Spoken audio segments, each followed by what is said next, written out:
AI is obviously really widely used and available nowadays. In this video, I'd like to look at how this can be used positively or have a negative impact on language development and learning in general.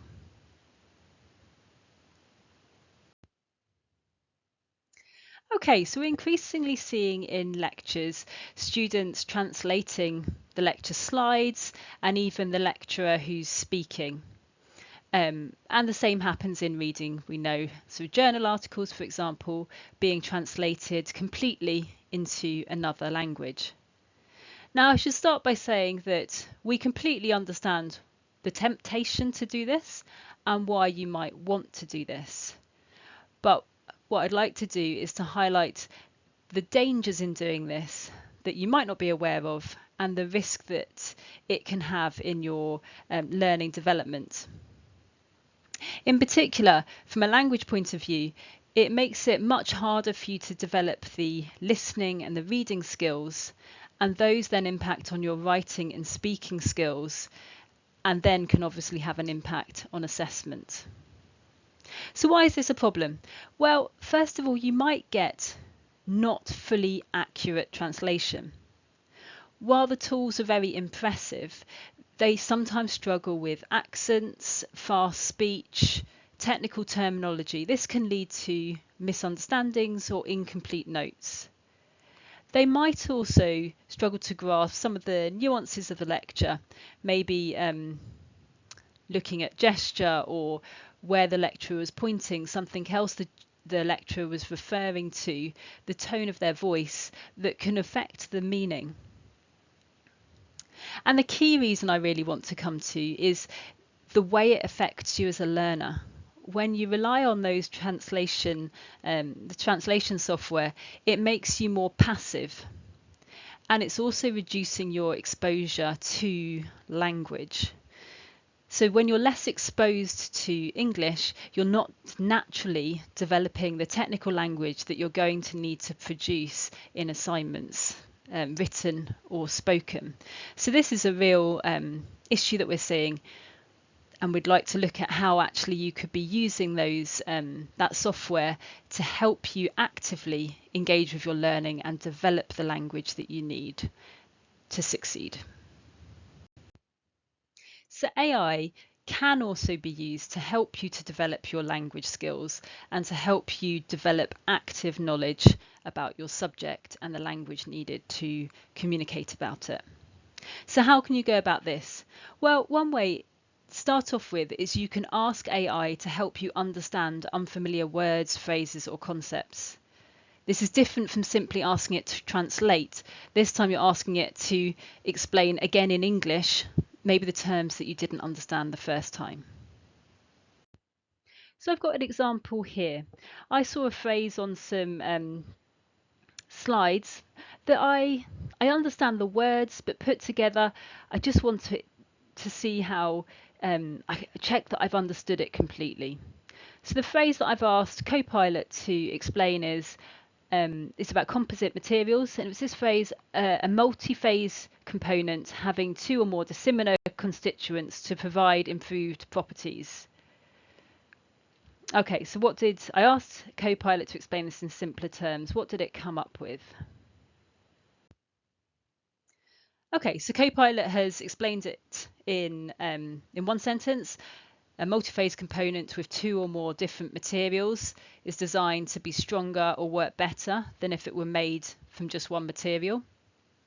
So they've kept some of the language same as the original, but they have made it rephrase some of the elements, which has made it easier for me.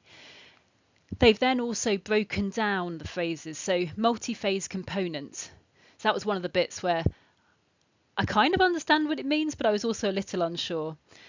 So they've explained that it's something made up of more than one part or material.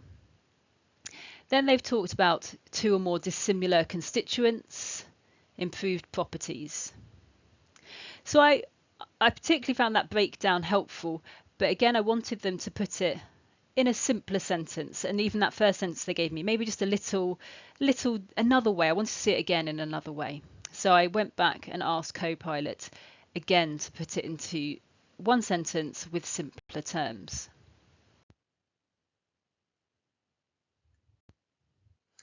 Okay, so following that request, this is what Copilot came back with. A material made from two or more different parts that work together to make it stronger or better.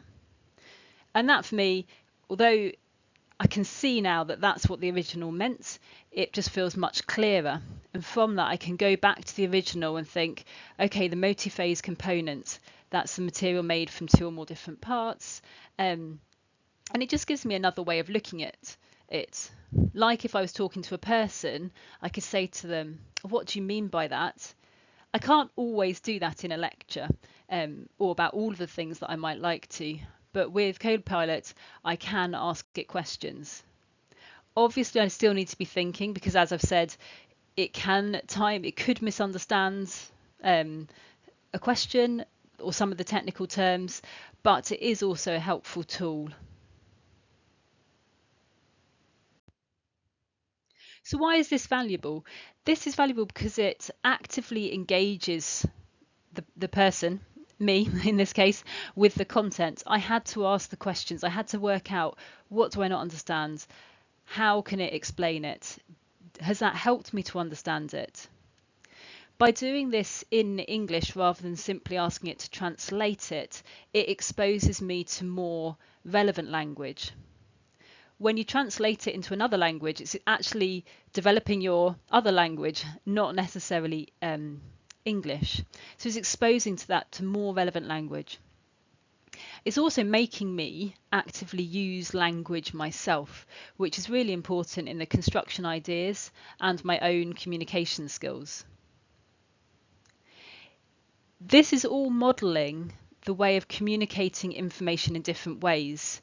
So you can see that the Copilot, when I ask it, it's changing the content is the same, but it's finding language to communicate the ideas to different audiences. And this is a key still in STEM communication. So it's really exciting to have a tool that can give you practice in working on that. Not just do it for you, but give you practice in working on that and seeing that modelled. So how else can we use AI actively to help develop language skills and subject knowledge? I think another really helpful way is to use AI to help you predict key terms.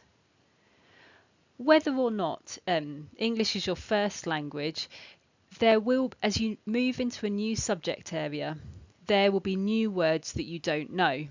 I still remember starting my MSc and to start off with reading things and thinking there were so many words I didn't understand. That is a normal part of starting any new level of study. There will be new words you don't understand. So you can ask AI to help you predict some of the key terms, and that can help you prepare in advance of lectures, for example.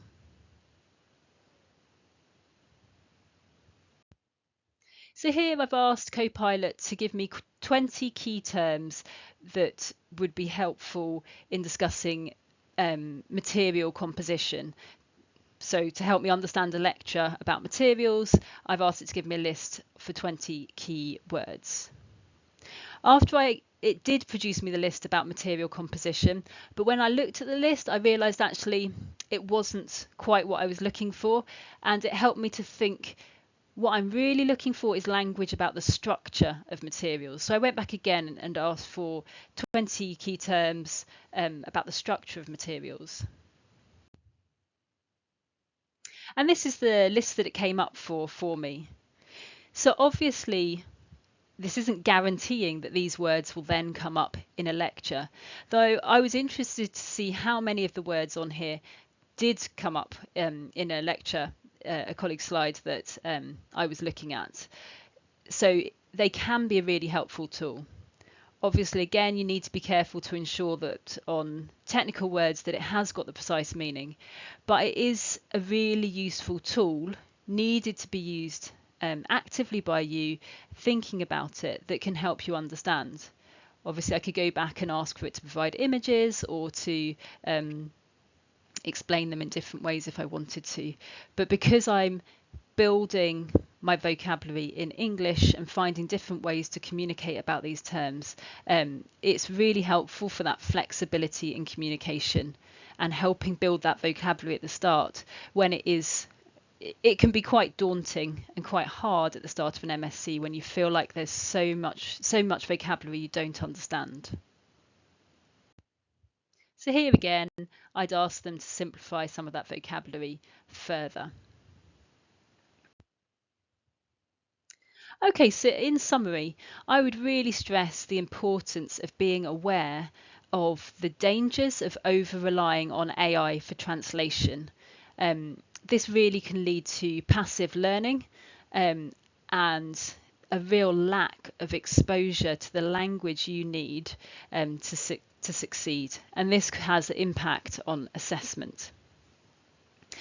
I would really recommend looking at how AI can be used as an active tool for your language learning and language development, and also in helping you to understand, key ideas and concepts for your study. It has a lot of exciting potential in this area. Although this may seem time consuming at the start, I think you would find that time quickly paid off and that you wouldn't always need to be spending so long understanding vocabulary and keywords, but that you'd actually then become more familiar with them, and that would improve over time. I should of course add that you need to make sure that you're aware of what AI use is allowed actually in individual assignments that you're submitting. I'm more talking here about general principles of using AI as an active tool in your general learning. For assessments, you should always check what the submission rules are for a particular assignment.